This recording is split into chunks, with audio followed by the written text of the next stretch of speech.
Oh boy, we just got done with the huge Wilbur Soot drama, which is still having after effects to this day on 3/10/24, a full 2 weeks almost after this full Wilbur Soot drama. And as if we needed any more drama to come from Dream SMP in its high volume, we have another situation that revolves around GeorgeNotFound. So I want to go ahead and play this clip from Twitter about SA from GeorgeNotFound's perspective, so here's the clip. While they're dancing, and then them act like they don't see him, and him continue to try to shimmy. That brother's starving. Around. He's already And he's cooked.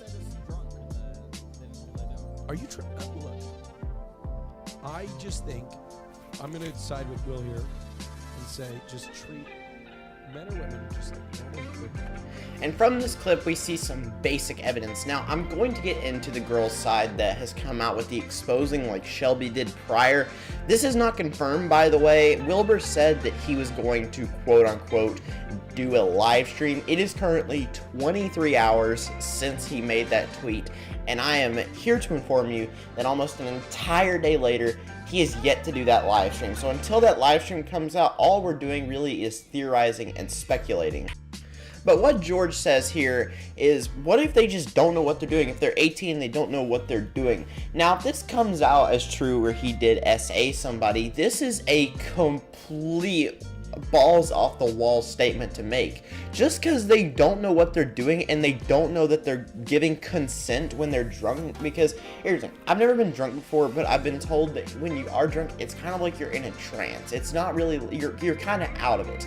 So if you give consent while you're drunk, technically you're still accountable for what you say when you're drunk, but you're not thinking. Your brain's working like very slow. It's like tortoise in the hair, and your brain's the tortoise trying to like process what's going on. But if George is saying that on a podcast for his fans to see about consent, that is not a good public look, man, at all. Now, before we get into what Dream says, because what Dream says is law, I hope you could read the sarcasm from that, I want to go over Katie's side of the story. Last year, at the beginning of summer, I was assaulted by a significantly older and popular content creator. I was freshly 18 and had just graduated high school a few weeks prior. I was drunk in a hotel room with other people around me when it happened. He was someone I had once watched, and he was 8 years older than me, and far more powerful. There was more alcohol in the room, and we were encouraged to drink some more as they offered the bottles to us. They said they would join us in drinking, and insisted on drinking games, and were already drunk. I obviously complied. We sat on the couch and answered questions about each other, drinking a bunch, and the older guy sat right next to me while playing. I confused my nerves for excitement, because I'd never been around such a big creator before. I remember getting drunker and drunker and really tired around this time. It was about 3 a.m. Right before the incident, I had answered a question about my age. We were playing a drinking game and talking about sex, and I admitted to everyone in the room that I was 18 and that I was a virgin at the time. It was a little after that when I resorted to playing games on my phone when it happened. Out of nowhere, I felt him slip his hand under my clothes, sitting next to me on the couch in front of everyone. He disguised it with a simple, "Are you ticklish?" I coughed out a no, still staring at my phone. I was overly aware of the fact that we were in front of other people, the fact that everyone else was sitting around us, watching us, including my best friend, and that his hand was inching further to places I hadn't asked for it to be. He made a game out of my embarrassment, where he would touch me in certain areas to make me lose the third game I was playing.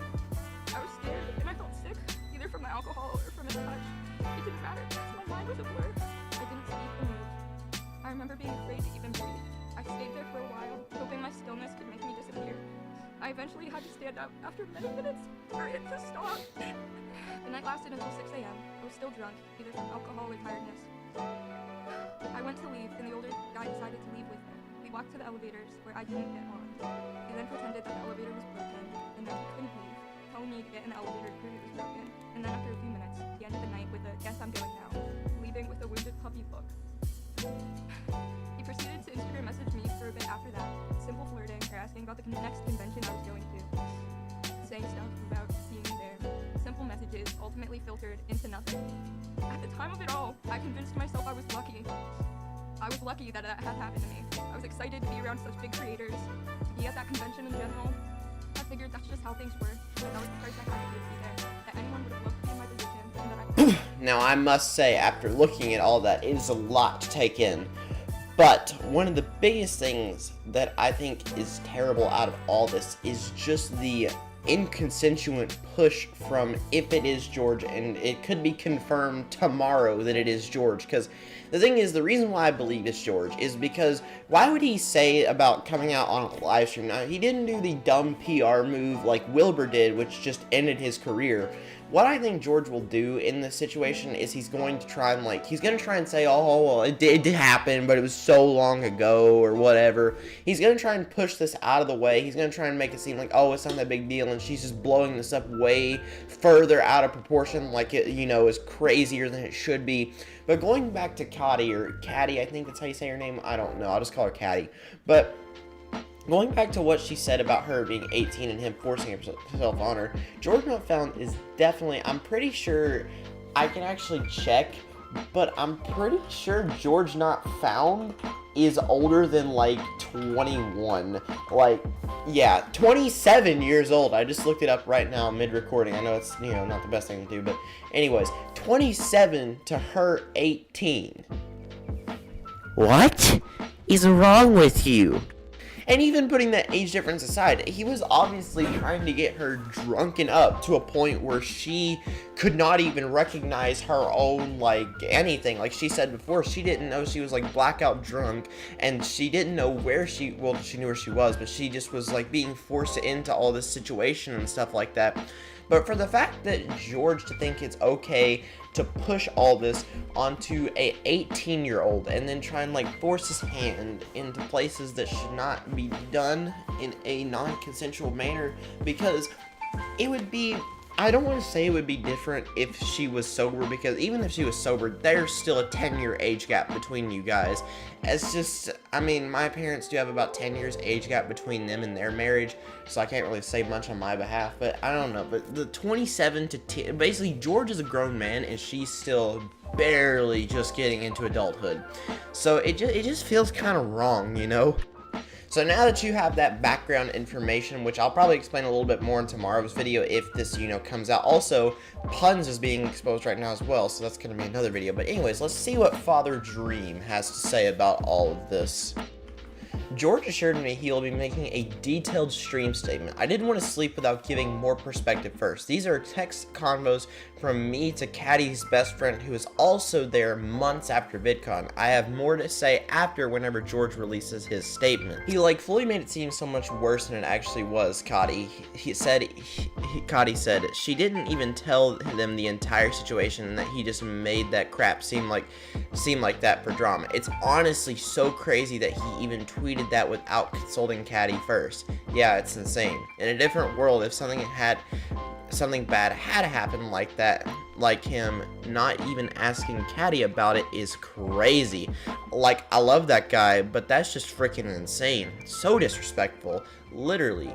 It's worse that nothing did. It's worse that nothing did because obviously he knows nothing. Exactly! Most of them just don't know anything about me or just heard the stupid crap from fans of theirs. That's what sucks, but it will just take them actually talking to you or hearing about people's opinions of you. Because like Caddy and I obviously didn't have the best of opinions of you before we met you, especially after seeing everything on Twitter. But after actually meeting you, we realized you aren't literally an a-hole. So I think just the call with Harry is a step in the right direction, but you've got to move slowly. Do it, in my opinion. But you've been in the game way longer than me, so you probably know a lot more than I do, I guess. What's your Discord? Oh.